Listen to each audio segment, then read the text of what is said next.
এবং গুরুচাঁদ চরিতে যেভাবে যে কথাগুলোর উল্লেখ, যে দার্শনিক তত্ত্ব, যে ভাষার, এ তো খুব পণ্ডিত লোক না হলে ওভাবে হয় না।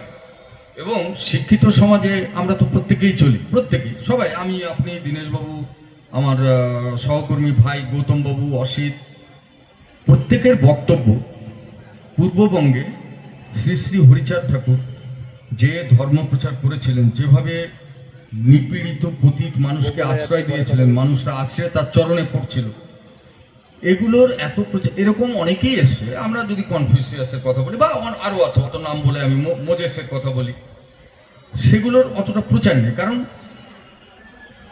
বেদ তো বলা হয় শ্রুতি, কিন্তু একসময় তো ধরে রেখেছিল, শ্রুতি পর্যায়ে গিয়ে তো বৈদিক ব্যাপারটা এসছে। তো আজ যে শিক্ষিত সমাজে, মতুয়া সমাজের যে গ্রহণযোগ্যতা, মতুয়া কমিউনিটির যে প্রচার, এটা তো গুরুচাঁদ চরিত না হলে কিন্তু হতো না। এটা লোকায়ত কথাটা অন্য জিনিস, যাই হোক, এটা একটা গ্রামীণ ধর্মের মতো হতো। গ্রামে যেমন সূর্য পুজো হয়, গাছের পুজো হয়, এরকমই হতো। আর যে মতুয়া ধর্ম যে এখানে দাঁড়িয়ে আছে, ওকে হাত দিয়ে কেউ বলুক, আসুক আমার সামনে, উইদাউট গুরুচাঁদ চরিত। এবং সব থেকে মানে আমার কাছে বিস্ময়ের ব্যাপার, মতুয়া নিয়ে অসংখ্য আমি প্রতিটি বই যতটা আমার চোখে পড়েছে সব গুরুচাঁদ চরিত্রের শ্যাডো। তার মধ্যে 10-15% লেখক স্বীকার করছেন যে হ্যাঁ, আমরা তথ্যসূত্র গুরুচাঁদ চরিত্র। অনেকে সেটা স্বীকারও করেন না, গুরুচাঁদ চরিত্র থেকে দিচ্ছেন, খুব বুদ্ধি করে লেখেন। তাই তো গুরুচাঁদ বলেছেন, গুরুচাঁদ যেন বই লিখেছেন, মানে এই ধরনের এতে মতুয়া ধর্ম কলস। তাই গুরুচাঁদের বক্তব্য, এতে দেখুন না, বিভিন্ন জায়গায় এই দিয়ে দেবে শ্রী শ্রী গুরুচাঁদ ঠাকুর। এরা আবার মঞ্চে দাঁড়িয়ে ব্রাহ্মণ কায়স্থদের নিন্দে করে, মঞ্চ কাঁপিয়ে দিয়ে, ওই যে ব্রাহ্মণ বাহ তমুক তমুক, আমি আছে অনেক। আরে বাবা, আগে শেখাও যে একটা লাইন, একটা কমা নিতে গেলে যেখান থেকে নেবো তার উল্লেখটা থাকতে হবে, এত পৃষ্ঠা, এত সংস্করণ, অমুক লেখক। আসুন না, আমাদের হরশীতের ওখানে অনেকের লেখা অন্য লেখকের বই, মতুয়া ধর্ম নেই, গুরুচাঁদ চরিত থেকে উল্লেখ আছে, কিন্তু কোথাও উল্লেখ নেই। গুরুচাঁদ চরিত থেকে উল্লেখটা করবে করতে, এত বড় চ্যালেঞ্জ করে গেলাম। সেটা শেখর বন্দ্যোপাধ্যায় আমার কাছে দুঃখ করে বলেছেন, সুকৃতি বলছো বটে মতুয়া ধর্ম তোমাদের এইরকম, তুমি দেখো কাস্ট অফ বেঙ্গলে আমি যা লিখেছি বইটার মধ্যে 112 বার আমি উদাহরণ নিয়েছি, আমি লিখে দিয়েছি এক জায়গায়, এসবের কোনো প্রশ্নই নেই। আর হয়েছে সোশ্যাল মিডিয়া। এরপরে মহানন্দবাবুর বড় কীর্তি হচ্ছে সোনার মানুষ গোপাল সাধু, সেটাও বড় বই, গুরুচাঁদ চরিত থেকেও মোটা।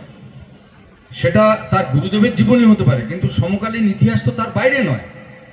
গুরুচাঁদ ঠাকুরের অজানা আপনারা একটা জিনিস দেখুন, এই যে খুলনা কনফারেন্স, দিকে দিকে দেখছি খুলনা কনফারেন্সের হচ্ছে, একটা হাবড়ায় হয়েছিল, তার যে উদ্যোক্তা, তাকে আমি বললাম যে এই খুলনা কনফারেন্সের, সে আমার ছোট ভাইয়ের মতো, আর কোথায় আছে বলো না, গুরুচাঁদ চরিত ছাড়া কোথাও নেই। তাই আমি বললাম, খুলনা কনফারেন্স জানলে তুমি গুরুচাঁদ চরিত থেকে, তাহলে খুলনা কনফারেন্সের যিনি প্রচারক তার কোথায়? হ্যাঁ দাদা, তাহলে একটা ছবি পাঠান, ওইটা রাখবো এখানে। বাংলাদেশে হচ্ছে, সোশ্যাল মিডিয়ায় দিচ্ছে, কোথাও একবার উল্লেখ নেই যে গুরুচাঁদ চরিত এবং আচার্য মহানন্দ হালদার না লিখলে আমরা এই খুলনা কনফারেন্স জানতামই না, কোনো রেকর্ড নেই। ব্রিটিশের যে রেকর্ডগুলো আছে, কোথাও কোনো রেকর্ড নেই খুলনা কনফারেন্স। বলা হয় ঈশ্বর গায়নের বাড়িতে শ্রী শ্রী গুরুচাঁদ যে ভাষণ দিয়েছিলেন, স্বামী বিবেকানন্দের ভাষণ থেকেও বেশি প্রজ্জ্বল। তো সেটা গুরুচাঁদের ভাষণ না মহানন্দ হালদারের ভাষণ? আমি এইভাবে বলবো, কার ভাষণ ওটা? গুরুচাঁদ ঠাকুর অত বড় লম্বা ভাষণ দিতেন না, উনি খুব মৃদু স্বরে কথা বলতেন, অল্প কিছু বুঝিয়ে বলতেন।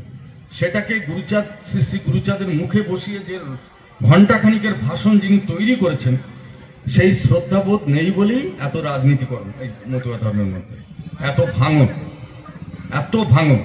কারণ প্রকৃতির মধ্যেই সত্যের বিরুদ্ধে চললে প্রকৃতি সেগুলোকে ভেঙে চুরে দেয়, অনুপরমাণুর মতন ভেঙে চুরে দেয়। কিন্তু অনুপরমাণুর যে শক্তি, ওগুলো নিস্তেজ, বারুদ ফেটে গেলে যেমন হয় তেমন। এই যে অস্বীকৃতি, এর থেকে বড় লজ্জার কিছু নেই। মহানন্দবাবু আরও লিখেছেন, উনি প্রথম পূজা পদ্ধতি, একটা একটা ধর্ম, একটা সেক্ট, তার একটা নির্দিষ্ট পূজা পদ্ধতি থাকবে। উনি 1969-এ একটা বই প্রকাশ করলেন, হরি গুরুচাঁদের নিত্য পূজাবিধি, এখনো প্রচলিত নিত্য পূজাবিধি।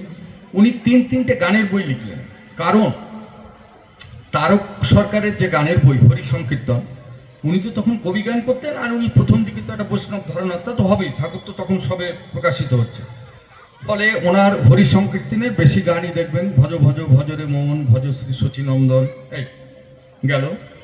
অশ্বিনী গোসাইও কবি গান করতেন। অশ্বিনী গোসাইয়ের গানগুলোর মধ্যে জাগতিক মানুষের যে দুঃখ, ব্যথা, বেদনা, এগুলোর প্রকাশের থেকে আধ্যাত্মিক যে সংযোগ, তার প্রকাশ বেশি। এটা আখড়া মানে বাউলের ভাব রয়েছে, উচ্চমার্গের গান। ও তো ঈশ্বর না লেখালে উনি লিখবেন কি করে? মহানন্দবাবু 3টে গানের বই প্রকাশ করলেন, একটা মতুয়া কাকলি, একটা হরিগুরুচাঁদ গুণগতি, একটা দয়ার ফসল। এটা ভক্তরা ভক্তি সহকারে কীর্তনাদি করেন, গান করেন। বললেন সাধারণ মানুষের অখিল জোড়া দুঃখ দিলে কি ভালোবাসে আর এই দুঃখের, সংসার জীবনে তো মানুষের কত দুঃখ, কত যন্ত্রণা। আমরা তো বাইরে সভা সমিতিতে আসি, আমরা যখন ঘরে ফিরে যাই 16 আনা কি সুখী আমরা, সেই যে অন্তঃস্থলের খবর, সেইটা নিয়ে তিনি লিখলেন এই যে দার্শনিক বই। আরও লিখলেন শান্তিমায়ের পাঁচালী। শান্তিমায়ের ব্যাপারটা একটু উপেক্ষিত মতুয়া সাহিত্যে, মানে প্রথম লীলামৃতে। গুরুচাঁদ চরিত্রে উনি কিছুটা লিখলেন, পরবর্তীতে উনিই প্রথম শান্তিমায়ের ব্রতকথা বা পাঁচালী বলে একটা বই বের করলেন, সেটাও আমি ছাপিয়ে দিয়েছি। এইরকম মহানন্দবাবুর আরও অপ্রকাশিত, আমি অর্থাভাবে সবটা পারিনি, এখনো আরও অপ্রকাশিত জিনিস আমরা পাচ্ছি। কিন্তু অনুতাপের বিষয় যে এই দেশে 47 সালের পরে, কারণ বাংলাদেশ ওরিয়েন্টেড ধর্ম, তো তখন ওপার বাংলার ধর্ম হরিচাঁদ ঠাকুরের ধর্ম, চৈতন্য মহাপ্রভুর ধর্ম রাঢ়বঙ্গীয় ধর্ম। ধর্ম তো আর একটা জায়গায় বাধা থাকে না, ছড়িয়ে যায়। তারপরে তাহলে এখানে প্রতিষ্ঠিত হওয়া দরকার জীবন দিয়ে, জীবন দিয়ে, জীবন দিয়ে। মানে তার জন্য তো মহানন্দবাবু 72 সালে প্রয়াত হলেন, পিয়ার ঠাকুর 91 সালে। পরিশ্রম তো শরীরের উপর অতটা গেল না, যা করার উনি করলেন। এই যে প্রতিষ্ঠা করলেন যে ঠাকুর এখানে প্রতিষ্ঠিত হবে, সাধু মশাই এলেন, অর্থকড়ি দিয়ে এটা করলেন, ভালো কথা। তারা প্রতিষ্ঠিত আছে, তাদের সন্তানেরা আছেন, ভালো কথা, আমি ব্যক্তি সমালোচনা করি না। কিন্তু এদেরকে আমি বারংবার বলেছিলাম, এরা বিভিন্ন কারণে কখনো কখনো আমায় ফোন করে। আমি এদেরকে বলেছিলাম, এখন ত্রিধা বিভক্ত, ত্রিধা বিভক্তের যে মাথা, তারা আমার যোগাযোগ হয়, কথা বলে। আমি বলেছিলাম যে আপনারা তারক সরকার এবং মহানন্দ হালদারকে নিয়ে একটা সেমিনার করুন, তাদের প্রতি কৃতজ্ঞতা জানান, তাদের জন্যই তো সব কিছু। আজকে গুরুচাঁদ চরিত্রে তো পিয়ার ঠাকুর যে পর্যায়ে তাকে তার ইয়েটা তুলে ধরা হয়েছে, উইদাউট গুরুচাঁদ চরিত্র কেউ কিছু জানবে না। মানুষের তো একটা কৃতজ্ঞতাও থাকে। এগুলো আমি বলেছি ওদেরকে, জানি না ওরা কি করবে, ওরা তো এক কান দিয়ে শোনে, এক কান দিয়ে বের করে দেয়। আজ পর্যন্ত কখনো বলেনি করব। একজনে আমাকে বলেছেন যে হ্যাঁ তুমি একটা ভালো বুদ্ধি দিয়েছো, আমি দেখি এটা আমি করতে চেষ্টা করব। তো সুতরাং মহানন্দবাবুর সাহিত্য কীর্তি সম্পর্কে উল্লেখ করে করে বলতে গেলে অনেক সময়, কারণ এটা আমি দেরিতে শুরু করেছি, পরবর্তী প্রোগ্রাম রয়েছে। আপনারা মহানন্দবাবুর যে লেখাগুলো আছে, অন্য লেখাগুলো, যার চরিত্র সবার কাছে আছে, সেগুলো পড়ুন, সংগ্রহ করুন, আমার কাছে রয়েছে। আমার তো ফোন নাম্বার দেওয়া রয়েছে, আমি সবিনয়ে আপনাদের কাছে পৌঁছে দেবো। আর একটা বড় কাজ করা হয়েছে, মহানন্দবাবুর একটা স্মারক সংকলন, তার পুরো জীবনের উপরে বড় বড় লেখকেরাই লিখেছেন, লিখে টিকে এটা দাঁড় করিয়ে দিয়েছেন। সুতরাং যত পড়ব তত আমরা সমৃদ্ধ হব। আজকে বিশ্বমণ্ডলে মতুয়া ধর্মের যে প্রচার প্রসার, তা তো মহানন্দবাবুর উৎসর্গীকৃত প্রাণ দ্বারাই এসছে। জীবনটাই তো উৎসর্গ করেছেন, পুরো জীবনটাই তো ডেডিকেট করেছেন। অত্যন্ত মানে মানে স্বেচ্ছাকৃত অভাব দারিদ্র নিয়েই তিনি দেহত্যাগ করেছেন। তাতে তো কিছু আসে যায় না, তিনি তো বেঁচে আছেন সবার মধ্যে। আমি 10 বার এমএলএ হলাম, আজ থেকে 500 বছর পরে একজনা 500 বার এমএলএ হবে। সুতরাং এগুলো সব চলে যাবে। আমেরিকায় 100-র বেশি প্রেসিডেন্ট হয়েছে, কজনের কথা মনে থাকে? আব্রাহাম লিঙ্কনের কথা মনে করে, কেনেডির কথা মনে করে। তেমনি আমরা প্রত্যেকেই একদিন ধুলোয় মিশে যাব। মতুয়া ধর্ম থাকবে, মহানন্দবাবুর অবদান থাকবে। এ কি মুছে ফেলা যায়? প্রতিভা সত্যকে কি ঢেকে রাখা যায়? ভ্যান গগকে কি ভুলে রাখা গেছে? 400 বছর তো কেউ নাম করেনি।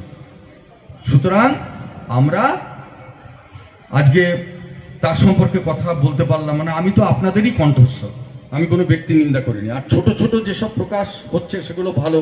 আমি আমাদের হরশীতের স্টলে গিয়ে দেখলাম যে তারক সরকার মহানন্দবাবু সম্পর্কে দুটো লেখা বেরিয়েছে। এরকম ছোট ছোট ভাই সুকেশ আছে, সেও দেখি সমাজ মাধ্যমে এই সত্যগুলো প্রকাশ করেন, অনেকেই করেন।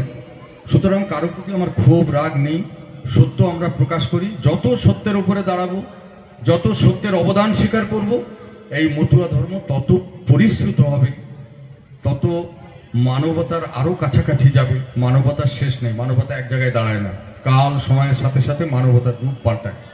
এই কথা বলে আমি সবাইকে শ্রদ্ধা জানিয়ে শ্রী শ্রী ঠাকুরের শ্রীচরণে সাষ্টাঙ্গ প্রণাম জানিয়ে আমার বক্তব্য শেষ করছি।